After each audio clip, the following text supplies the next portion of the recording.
Another win? I admire your luck, Mr. Fins. WolfinZ. That's dumb. That's a dumb name. You should be ashamed of yourself.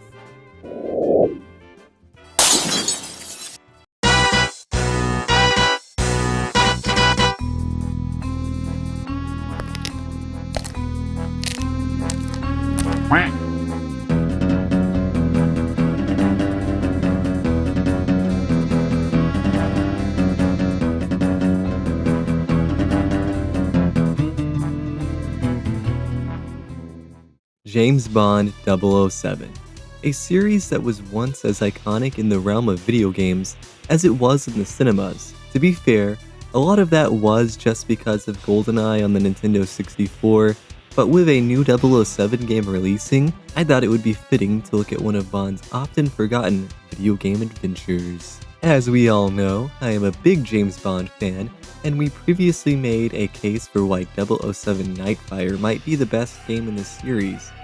But today, we are going to be looking at its predecessor, 007 Agent Under Fire, or James Bond 007 Agent Under Fire, if you want to be technical.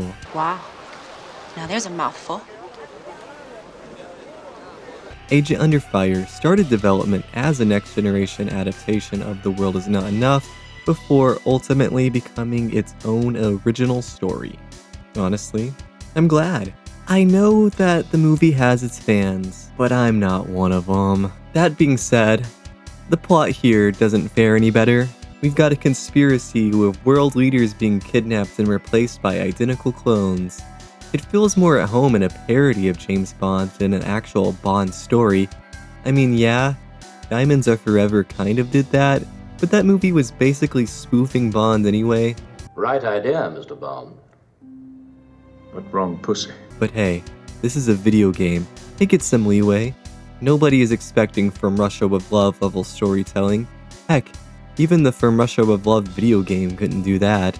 Honestly, the most interesting thing here is that Bond doesn't even look like Pierce Brosnan, despite him lending his likeness to games before and after this. So they made their own original Bond model, and honestly, he just looks like George Lazenby. I feel a slight stiffness coming on in the shoulder. Funny enough, they even considered bringing back Roger Moore, but sadly, that never happened. The world is a cruel mistress. Still, it's neat seeing this game have its own take on Bond. So after the success of GoldenEye 007, expectations for a next-generation Bond game were, reasonably high. So, how is the opening level? Pretty damn good. So there's a surprising amount of depth in how you can approach it. You can go in spraying and praying, or take a stealthy route. The game rewards you with points, and a little Bond theme sting whenever you pull off a Bond move.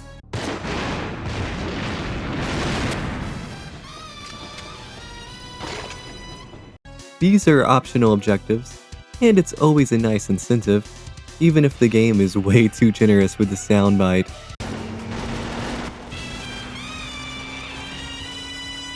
It feels like anytime you do anything, you hear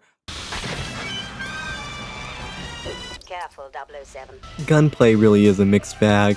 The game supports a dual analog setup, which is pretty modern, but while weapons like the shotgun and sniper feel great and appropriately meaty,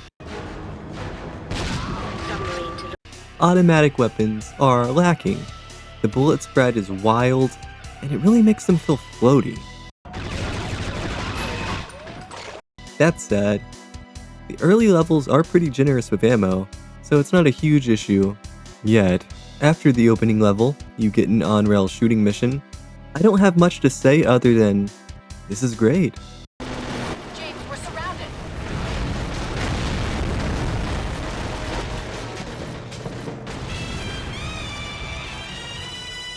You can cause a ton of destruction, and before it overstays its welcome, it's over. Short and sweet, just like my date with your mom. You wish. Don't push your luck, bunny. I'll make a hat from you yet. We're at the middle of the video, which means like and subscribe. Next up is driving. Driving levels are a perfect fit for Bond, and these feel great. The engine is borrowed from the Need for Speed games, Getting to cycle through various weapons and Bond gadgets while driving is a real treat. It makes it very disappointing that there's only 2 driving levels, and one of them is super short if you know what you're doing.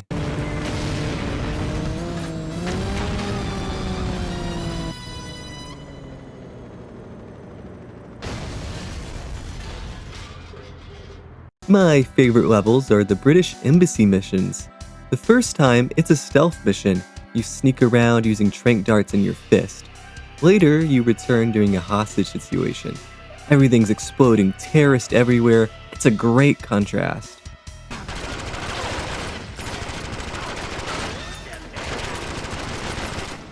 007.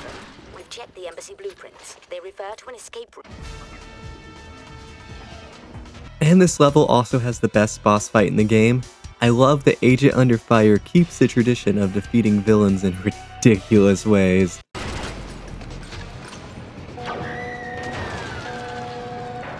It even ends with a rooftop fight against a fighter jet, a la Metal Gear Solid. The cutscenes do have a few standout moments. Zoe Nightshade's freaking hilarious death.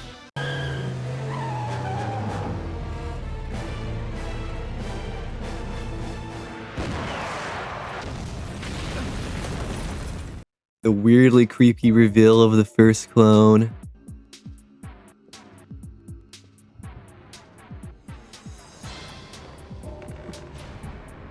Also, the world leaders have stereotypical accents, which is great. Don't shoot. You would think because this is a teen-rated game from the 2000s, they would tone down some of Bond's pervier aspects, but if anything, they crank it up to 11.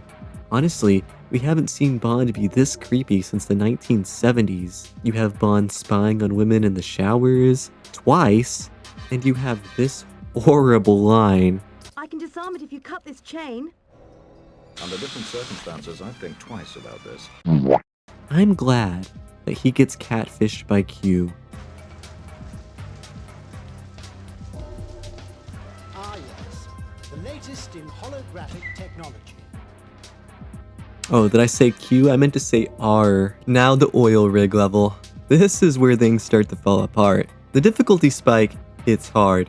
Ammo suddenly becomes scarce, and I found myself running out constantly. It all comes to a head in the final level, where the boss can instantly kill you. There are no checkpoints, and if you run out of ammo, you're dead. Your friends are dead. You might as well retry. I had to replay the entire level because of that. And that's just not good design.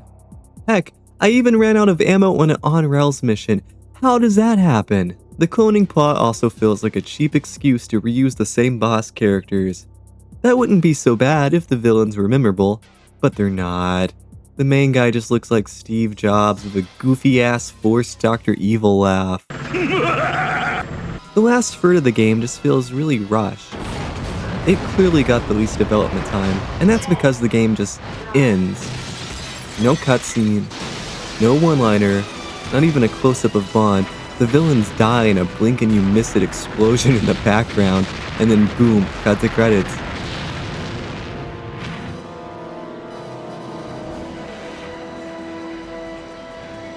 Help, James?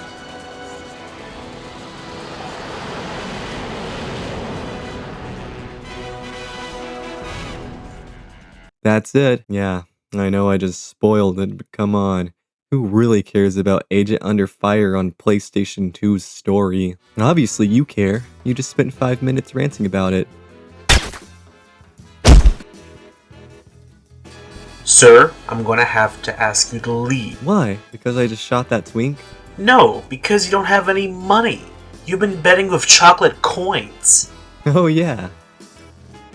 So, 007 Agent Under Fire. Is it an underrated classic? No. When I started this video, I wanted to praise it, but the truth is, it's kind of a hot mess. The first half is solid, but I can't recommend a game where the second half is this frustrating. There are a lot of good ideas here, but they feel very underdeveloped. By the end, I found myself wishing I was playing Time Splitters or Metal Gear Solid instead. It's not a bad game, but its reputation as a middling Bond entry is deserved. If you want a good 6th gen Bond game, just play 007 Nightfire. It does everything this game does, but better. I can only recommend Agent Under Fire to the die-hard Bond obsessives. Seriously, an anticlimactic cut the credits? That's so lame!